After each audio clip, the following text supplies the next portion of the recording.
Lions club of केरखाले चाहिँ एउटा नयाँ सुरुवात गरेको छ, नयाँ कामको थालनी गरेको छ। यो चाहिँ के भन्दाखेरि जहाँ मरिमराउ पर्छ, जहाँ त्यस परिवारमा चाहिँ गएर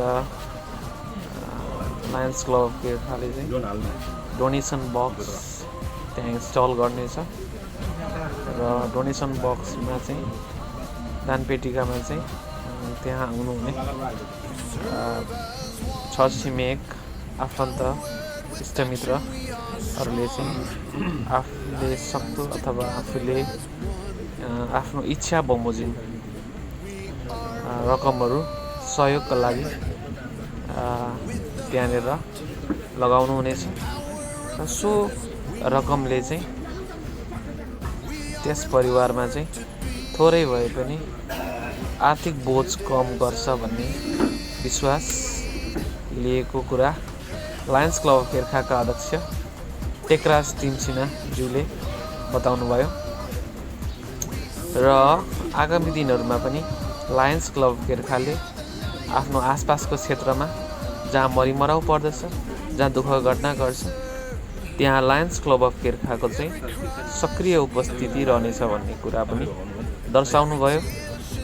साथीहरू, सबै परिवारहरू चाहिँ अब आर्थिक हिसाबले सबल हुँदैनन् र त्यसमा पनि त्यसरी दुःख घटना घटेको बेलामा हिम्मत कम भएको बेलामा लायन्स क्लब केरखाले चाहिँ हिम्मत कम हुन दिने छैन र साथ निभाउनेछ भन्ने कुराको यो एउटा प्रमाण हो। जय लायन्स।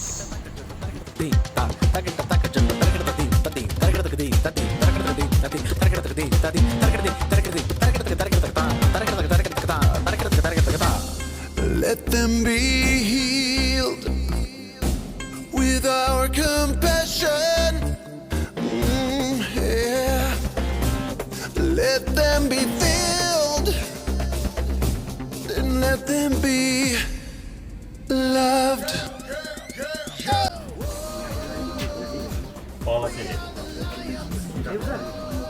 ल म आउँछु सर, जसरी पनि आइहाल्छु, कसरी कसरी गाडीमा आइहाल्छु।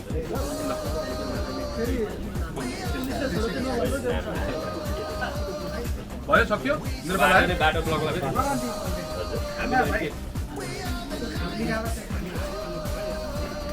होइन, लेख्नु न।